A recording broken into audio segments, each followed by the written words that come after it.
sosialisasi ke orang Jepang itu abu-abu ya. Ini benar apa enggak sih? Yang mereka pikirin tuh sama yang kayak yang kita pikirin. Soalnya pola pikir kita sama orang Jepang itu beda.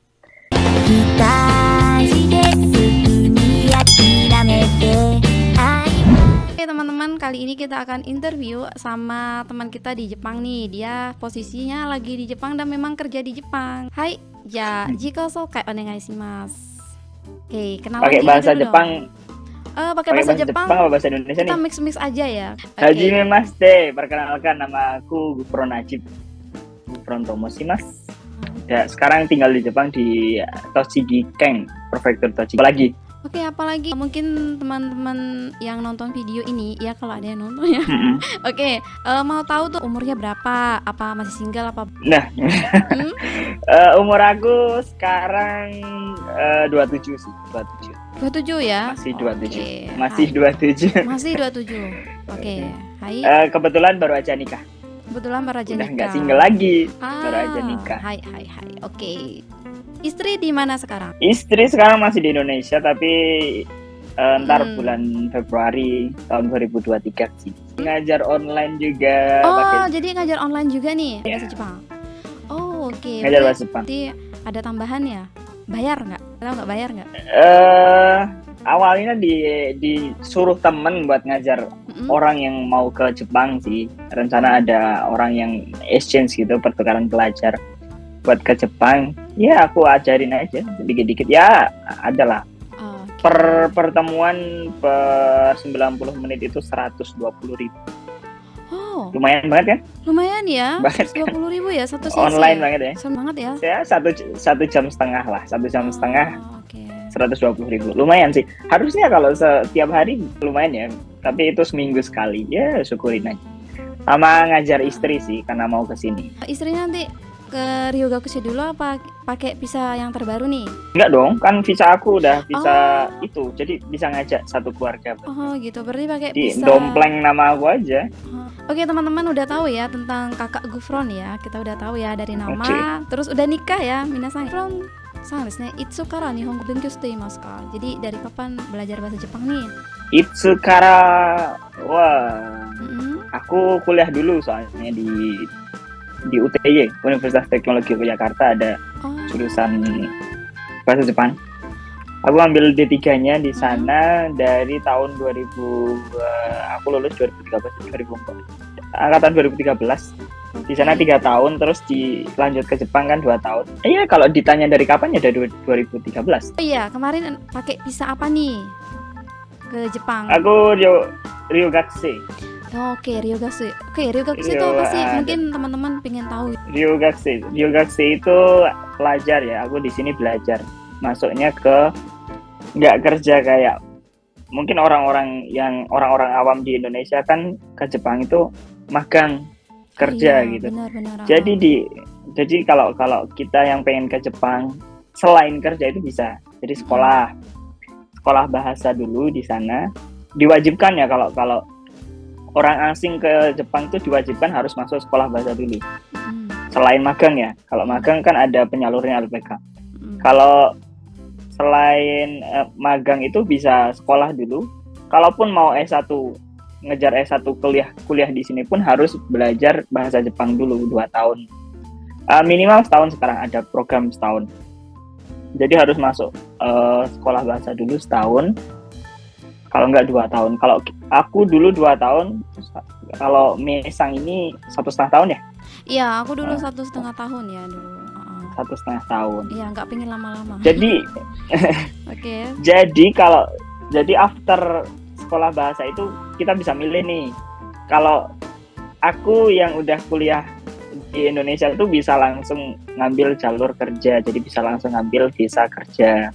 Kalau yang belum diwajibkan harus lanjut ke sekolah penjurusan. Kalau biasanya kita bahasa Jepangnya kita sebut biasanya Senmongaku.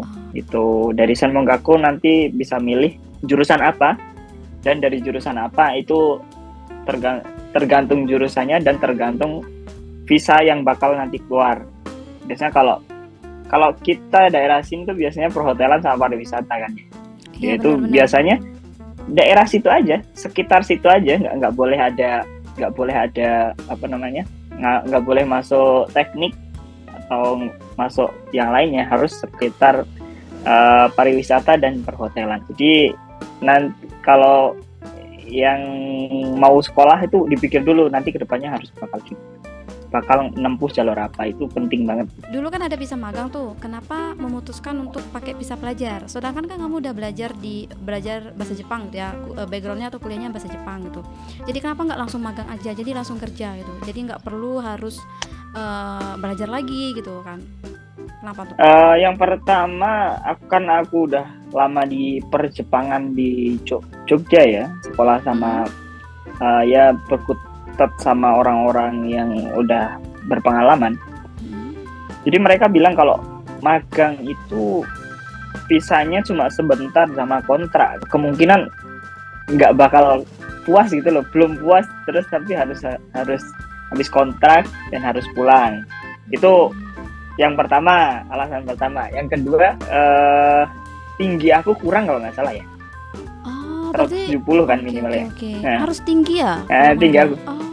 Kalau magang tuh kayaknya tinggi kayaknya tinggi kurang ya. Iya. Apa ya dulu? Banyak alasannya, antara tinggi kurang, kalau enggak faktor apa gitu lah. Ada satu lagi yang nggak bisa ke situ. Tapi faktor utamanya pengen lebih lama di Jepang aja, nggak ada kontrak dan bebas gitu aja. Iya benar. Tapi seperti yang angkatanku yang pergi sama aku dulu, katanya sih kalau magang tuh sulit gitu, harus medical check up-nya sulit gitu. Makanya ya itu 3 tahun nggak sih? Magang 3 tahun ya? Ada yang setahun, 3 tahun, 5 tahun. Tapi kebanyakan gitu. Rata-rata 3 tahun. Oh iya, kalau misalnya udah habis 3 tahun itu mereka harus pulang ya?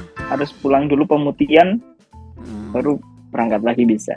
Soalnya kan background dari magang itu kan belajar ya. Jadi belajar di Jepang, balik lagi ke Indonesia harus dipraktekin ilmu yang kalian ambil dari Jepang gitu.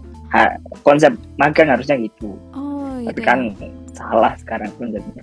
Salah? Maksudnya gimana? Masih orang-orang kan mikirnya fokusnya nyari duit aja gitu loh sekarang, nggak ngambil ilmunya dan nggak balik lagi buat mempraktekin ilmu yang didapat dari Jepang kan? Iya benar. Bukankah seperti itu? Iya benar. Oke, terus kalau pas nyampe Jepang nih, apa sih yang membuat kamu shock gitu? Apa yang kamu rasakan pertama kali nih, Gup? Kalau shock culture udah nggak ada ya, soalnya aku backgroundnya kan udah sekolah bahasa dan aku belajar budaya juga. Mungkin kalau yang belum belajar budaya ya pasti shock sih. Ya tapi yang lebih yang paling itu sih makanan ya. Makanan kita harus hati-hati dan harus sebagai seorang muslim ya. Itu aja sih. Yang lain enggak. Sama cuaca sih, kemarin lumayan dingin pas kesini datang awal dulu. Padahal pas musim semi aku datangnya, tapi kan udah terbiasa di tropis.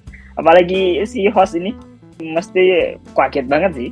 Datang langsung pas musim dingin ya. Berarti pas nyampe di Jepang pertama kali nggak ada kesulitan ya, bisa dibilang gitu ya, nggak ada kesulitan sama sekali dari segi bahasa, dari segi kebudayaan mereka gitu, kebiasaan mereka kayak gimana gitu. Kalau bahasa kita tahu, tapi kan kalau biasanya belum terbiasa aja sama ngadepin orang Jepang langsung ya. Jadi mereka ngomong tuh aku tahu, cuma nimpalin laginya itu agak susah, jadi itu butuh waktu sekitar ya seminggu 2 mingguan baru terbiasa.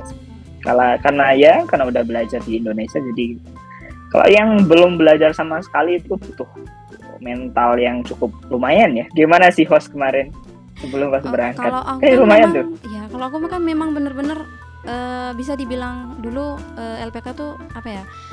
Bisa dibilang formalitas saja gitu, karena kan memang posisinya pas lagi ngerjain karya tugas akhir ya, mau wisuda gitu. Jadi benar-benar udahlah aku tipe orang yang menggampangkan gitu loh. Jadi udahlah nanti aja bisa di sana. Tapi kenyataannya jadinya komarimas ya di sana, pas nyampe sana jadinya kesulitan. Enggak bakalan gitu. Itu butuh mental dan pengetahuan yang cukup sih. Iya benar. Terjun langsung tuh. Oke, terus gimana nih? Kita kan kemarin Ryugakushi-nya atau sekolah Nihon Gogaku-nya di desa ya, bisa dibilang gitu ya, desanya Jepang. Di Kinoga Onsen ya kan. Minasan nih, Kinoga Onsen ya. Mungkin kalian bisa searching ya, teman-teman ya. Kinoga Onsen itu ada di mana? Ada di Tochigi-ken ya. Terus di situ kan sekolah tuh. Nah, kenapa sih memutuskan untuk kerja lagi di desa gitu? Karena nggak ada rencana gitu buat kerja di Tokyo atau mungkin yang lebih tinggi gitu anunya gajinya ya kan? Kenapa tetap memutuskan untuk kerja di desa gitu? Sebenarnya awalnya itu aku di sini kerja tuh buat batu loncatan aja ya. Kerja dulu ya setahun 2 tahun, baru setelah visa keluar baru nentuin ke tempat lain. Baru setahun kerja ternyata COVID, dan itu termasuk collab ya, seluruh dunia collab ya, termasuk Jepang. Iya benar-benar. Di tempat, jadi sebelum mutusin buat pindah ke tempat kerja yang baru, ya tunggu stay dulu lah di sini sampai ya nanti ya ini istri juga datang bukan. Jadi nanti baru setelah istri datang ke sini baru dipikirin lagi. Kalau di desa lebih irit pengeluaran, kalau dari segi apartemen tuh kosnya lebih kecil, sama macam-macamnya tuh lebih murah lah. Tapi agak susah kalau kita mau kemana-mana. Jadi ya kalau hostnya tahu kan, kalau tempat aku sekarang tinggal itu di tengah gunung. Di tengah gunung tapi dekat sama Tokyo. Enaknya itu sih. Jadi di tempat aku tinggal sekarang itu sebenarnya enak buat tinggal. Asal betah aja di sini sih. Soalnya dari sini ke Tokyo tuh cuma naik 1 kereta udah sampai. Jadi itu ya teman-teman ya. Jadi alasannya kakak Gufron ini dia tetap stay di desa. Kalau saya sih bosan ya. Iya sih. Tapi ya nanti kalau udah istri ke sini mungkin ada pikiran buat pindah ke kota yang lebih ya, yang lumayan agak gede. Nah, terus pas nyampe di Jepang itu kan sekolah sekitar 2 tahun ya kakak Gufron ya. Nah itu biayanya dari mana tuh? Biaya sendiri? Terus kalau biaya sendiri tuh dapatnya dari kerja atau gimana gitu? Nggak diruntut dulu aja. Dari biaya kesini dulu aja ya. Oh biaya boleh, kesini sekitar 8. Biar mungkin ada yang mau Ryugakusei nih nanti ya kan?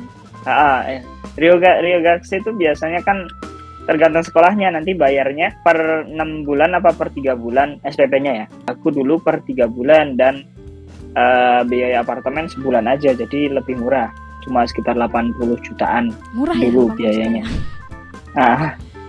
Ya maksudnya kalau dibandingin sekarang ya, sekarang hampir 100 juta lebih. Itu buat Ryugakusei termasuk murah karena cuma 3 bulan. Tapi kalau yang di kota besar itu kebanyakan per 6 bulan. Jadi ya 100 juta lebih lah pastinya. Sama ada beberapa kalau misal berat ya, pengen Ryugakusei tapi nggak ada uang, ada kok program dari beberapa LPK yang kasih uang pinjaman untuk berangkatnya ya. Setelah berangkatnya di sini, biasanya di sekolah ngurus macam-macamnya tuh seminggu. Habis seminggu tuh nanti dicariin kerja part time dari sekolahnya. Dari part time itu bisa lah nutup biaya kita sebulan tuh bisa. Cuma yang perlu digarisbawahi, kita itu kan pelajar ya, jadi susah buat ngirim uang ke rumah. Itu yang harus digarisbawahi. Biasanya kan orang ke Jepang, wah ke Jepang nih, nanti dari orang tuanya minta uang buat biaya bulanan, itu susah kalau kita yang pelajar. Tapi kalau buat nutup kebutuhan sehari-hari sama bayar sama bayar sekolah itu cukup sih. Berarti itu ya teman-teman ya, kalau misalnya ada yang mau Ryugakusei gitu kan, jadi jangan khawatir, nanti di sana dibantu cariin sama sekolah ya, dicariin aruba itu tuh part time gitu sama mereka. Jadi jangan khawatir, tapi di garis bawahi kalau nggak bisa ngirim ya ke rumah ya, kalau kita statusnya masih Ryugakusei. Oke, sekarang aku mau tanya nih, sekolah bahasa Jepang kan, habis sekolah bahasa Jepang, terus lanjut langsung kerja karena kakak Gufron ini kan dia udah D3 di Indonesia, jadi udah bisa langsung kerja ya. Oke, itu caranya kemarin nyari kerjanya gimana nih kakak Gufron? Apakah nyari sendiri atau memang ada rekomendasi? Kalau kerjaan itu tergantung kita milih ya. Sekolah nggak nyariin buat kerja jadi karyawannya di mana. Jadi kalau kerja itu kita yang milih, dan biasanya kita 6 bulan sebelumnya itu kita udah nentuin tuh kemananya, dan biar lebih tahu lapangan tuh biasanya kita yang aku ya aku masuk part time di tempat yang bakal aku kerja jadi karyawan, biar lebih tahu lapangan dan tahu orang-orangnya aja sih. Sekarang kerjanya di mana? Aku kerja di hotel ya. Oh, berarti di hotel hotel ya? namanya. Oke. Di hotel mana tuh? Hotel mana tuh? FBI ya teman-teman ya. Iya. Ini yang si Mesang ini sebenarnya hotelnya sama kayak tempat aku bener tinggal ya. sekarang. Jadi duluan Namanya- aku ya kemarin ya kerja di situ ya. Iya, Duluan aku kerja di iya. situ. Tapi dia lebih hebat gitu loh, Minasang. Jadi ada saran nih bagi teman-teman. Berarti kita alangkah lebih baiknya kerja di mana kita part time ya, biar sudah bisa beradaptasi gitu ya, biar nggak beradaptasi lagi dengan tempat yang baru ya kan. Tapi kalau mau Iya. challenge diri sendiri mungkin bisa cari di luar Ke daerah. atau nggak di kota ya kan, lebih challenge-nya lebih tinggi daripada di desa ya nggak. Sebenarnya kalau yang di daerah dekat tempat tinggal ya bisa pakai cara aku itu bisa, tapi ya Iya. kalau yang agak ya siapin mental sih lebih tepat. Iya benar, siapin mental ya. Oke, sekarang posisinya di bagian departemen apa nih di hotel? Tempat makan buffet ya kalau jadi leader di sana. Wow, udah jadi leader ya teman-teman. Wah keren, iya tepuk tangan Udah dong. leader. Udah jadi leader sekarang Bu. Udah. Udah dari 2020, 2020. udah 2 tahun. Udah hampir ya dari bulan Juni tuh 3 tahun berarti. Kalau kita pakai visa Ryugakusei, setelah kita selesai sekolah bahasa Jepangnya, kita kerja, jadi status kita lebih tinggi daripada magang, yaitu shain atau pekerja atau karyawan tetap di sana ya kan. Oke. Terus gimana tuh? Kan kemarin aruba itunya atau part time-nya tuh kan di bagian soji ya. Nah, jadi kok bisa kamu pindah ke buffet gitu? Apakah ada syarat khusus gitu biar bisa pindah Enggak. departemen ke yang lebih baik gitu ya? Enggak. Pas jadi itu kan di bersih-bersih kamar itu kan pas part time. Iya. Pas jadi karyawan itu kita di rolling. Jadi kita harus tahu lapangan, benar-benar tahu yang global seluruh departemen di hotel itu. Jadi ntar kan itu kita suruh kerja 2 minggu per departemen ya. Iya. Jadi kita magang lah selama 3 bulan. Jadi per departemen itu kita dikasih waktu 2 minggu dan dinilai per departemennya. Jadi per departemennya tuh ada yang nilai orang ini cocok di sini, orang ini cocok di sini gitu. Jadi ntar finalnya direkap dan aku diterimanya di buffet. Berarti ada mensitsu lagi nggak atau wawancara lagi gitu untuk bisa di departemen tersebut? Interview pas masuknya interview udah 3 kali kan. Terus di rolling magang di per departemen itu buat nentuin tempatnya itu juga kita ditanya langsung. Jadi nggak sepihak kamu di sini itu enggak. Jadi per orangnya dia tuh ditanya di sini gimana, mau nggak kerja di bagian ini gitu. Kalau keberatan nanti dipikirin lagi sama orang hotelnya. Dan aku emang dari dulu pengen di buffet ya. Berarti pesannya dari situ ya? Yes aja. Nah, yes aku aja. suka ngomong sama orang-orang baru. Jadi ya laki. Oh iya, BTW kemarin ketemu sama Yuki Kato kan? Kok bisa sih Yuki Kato nginep di situ? Aku juga nggak tahu. Itu malam itu nggak. Iya benar-benar. Malam tuh nggak makan. Jadi dia makan cuma pagi aja dan aku kaget loh. Sedangkan aku yang terima tamu di depan gitu kan, biasanya ada counter di depannya gitu. Aku pernah kayak kenal gitu. Orang Indonesia, dibilangnya orang Indonesia ya. Ternyata Yuki Kato. Yuki Kato kok bisa nginep situ ya? Kenapa dia nggak nginep di Kyoto Onsen Hotel ya kan? Kan lebih bagus nggak sih daripada Ya, tapi kan ya masalah pemandangan sama masalah kamar sih nggak jauh beda sih, sama karena semuanya tuh rata-rata ya hotel Jepang itu ya kayak gitu-gitu aja dalamnya. Teman yang nonton video ini nih, apa sih bedanya Ryokan sama hotel gitu? Ryokan itu hotel Jepang. Iya. Jadi nggak ada bed, semuanya pakai futon gitu. Mm-mm. Lantainya semuanya tatami itu kayak tikar gitulah, tikar khas Jepang gitu. Mm-mm. Semuanya kayak gitu, dan ya pokoknya konsepnya nggak ada buffet kalau ryokan tuh. Oh, nggak ada buffet berarti Ya, adanya jadi apa? semuanya Makannya kayak set, gimana berarti? semuanya set, makanya set per set gitu. Jadi per orang set gitu. Oh iya, itu pekerjaanku Nggak, kayaknya kemarin deh. Iya, room dulu tuh service ya, room pekerjaan sih, service. Apa pekerja sih room sang ya? pekerjaan Nakai-sang namanya ya, minasang ya, pakai kimono gitu. ya pakainya Cila. kimono ya.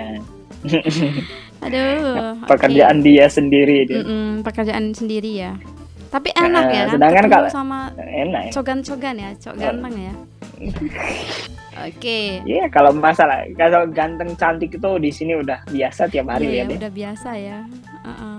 Tapi karena udah terlalu lama di sini, jadi lebih fokus, lebih tertariknya lebih balik lagi ke orang Indonesia. Oh. Kalau aku pribadi ya. Iya iya. Nah, kok malah bahas ini? Iya jangan Balik lagi jangan ke topik. bahas ya. Kasihan nanti istrinya nonton ya. Enggak masalah. Oh, nggak Aku masalah. udah bilang. Oh oke. Oh iya itu bedanya ya teman-teman ya. Jadi ryokan itu kayak tradisional Jepang. Jadi memang benar-benar nggak ada buffet ya. Nah kalau hotel Nggak ada ya buffet. hotel kayak sama di Indonesia ya kan. Rata-rata kita hotel ya kan. Kalau di Indonesia disamakan apa ya ryokan itu ya? Homestay nggak sih? Homestay? Kalau di Indonesia sejenis kayak penginapan ya kalau di Indonesia ya.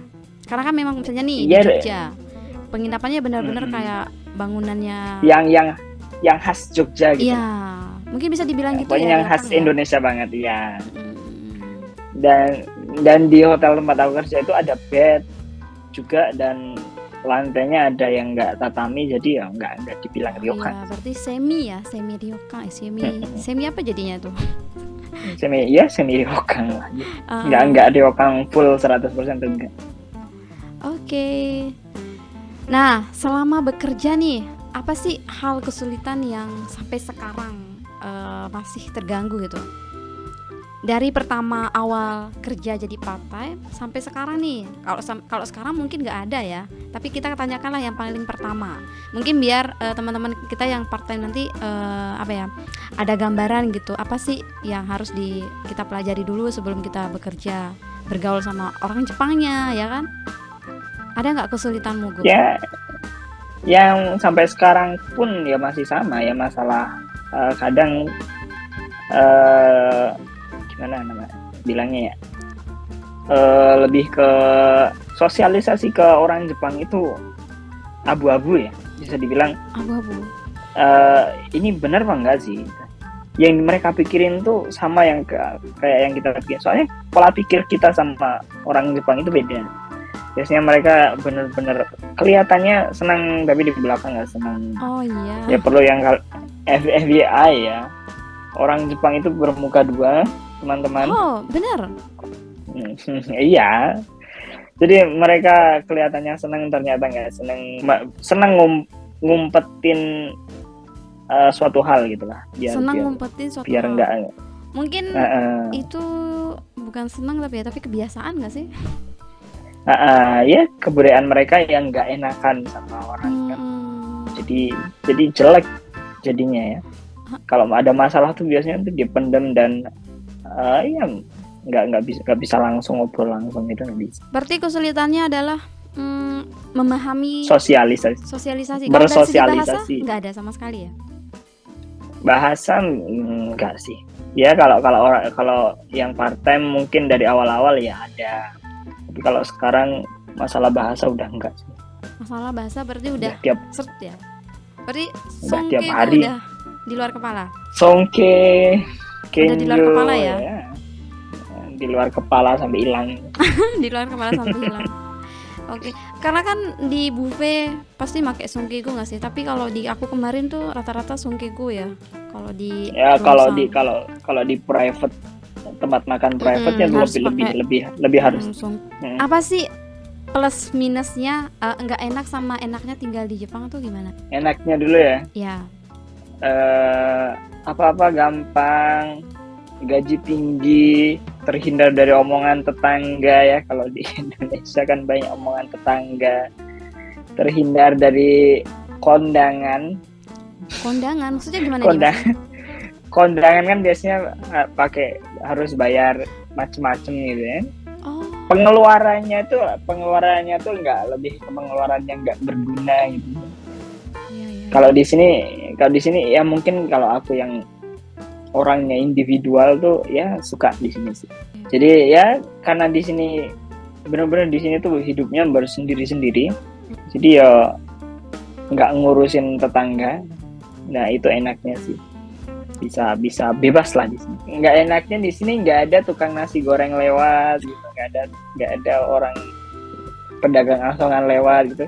Kalau yang udah lama di sini mesti pengen tuh makanan Indonesia, buah-buah yang ada di Indonesia itu, wah susah banget di sini nyarinya, serius. Salah satunya apa Sama yang susah? aku yang susah jambu air, coba ada nggak Jambu di sini? air. Pas Iya, kamu di sini nggak ada ya. nggak ada, Jambu air susah. Ya? nggak ada, Heeh. nggak ada jambu air. Ya banyak lah di sini, karena di sini 4 musim ya, jadi Mm-mm. buah-buah itu diimpor dari negara yang 2 musim, dari Filipina, Thailand, Indonesia, kebanyakan dari situ, Vietnam. Berarti nggak enaknya cuman itu doang ya? Ketika kangen Sama ya kangen muslim ya, kalau buat orang muslim tuh susah sih, masjidnya susah. Kalau yang cowok jumatannya susah. tapi sekarang lebih enak nggak sih daripada zaman 2016 ke bawah? Katanya tuh kan dulu muslim masih belum bisa diterima ya kan. Kalau sekarang kan udah welcome ya sama muslim Iya. di sana gitu. Udah. Oke. Kan udah sholat id juga udah banyak tuh yang antri itu, jadi orang-orang sekitar masjidnya udah biasa. Oke, Gup. Jadi sebelum aku tutup, coba kasih saran nih kepada teman-teman kita yang mau kerja di Jepang gitu. Jadi biar mereka ada motivasi gitu. Motivasi yang pertama, kerja di Jepang itu enak. Itu aja. Bisa enggak, belum dong. Oh, Kerja di Jepang itu enak, bisa jalan-jalan dan bisa ngajak keluarga juga kalau kalian pakai visa Ryugatsu ya. Yang perlu disiapin ya mental, pengetahuan, dan pastinya material buat berangkat ke sini aja sih. Karena lebih banyak daripada magang, itu aja sih. Plusnya pakai visa Ryugatsu kalian bisa lebih panjang di sini dan bisa ngajak, kalau kalian udah nikah bisa ngajak suami kalian, kalau nggak istri kalian, itu aja. terima kasih atas waktunya, teman-teman juga semoga bermanfaat. Jadi tadi banyak sekali informasi atau ilmu yang kita dapat dari Kakak Gufron ya. Sama sarannya juga tadi, plusnya kita memakai visa Ryugakusei juga banyak sekali ya teman-teman ya. Oke, ja mite kurete hontou ni arigatou gozaimasu ya. Assalamualaikum warahmatullahi wabarakatuh. Ja, mata nih Kakak Gufron Waalaikumsalam. juga. Bye bye. Bye bye.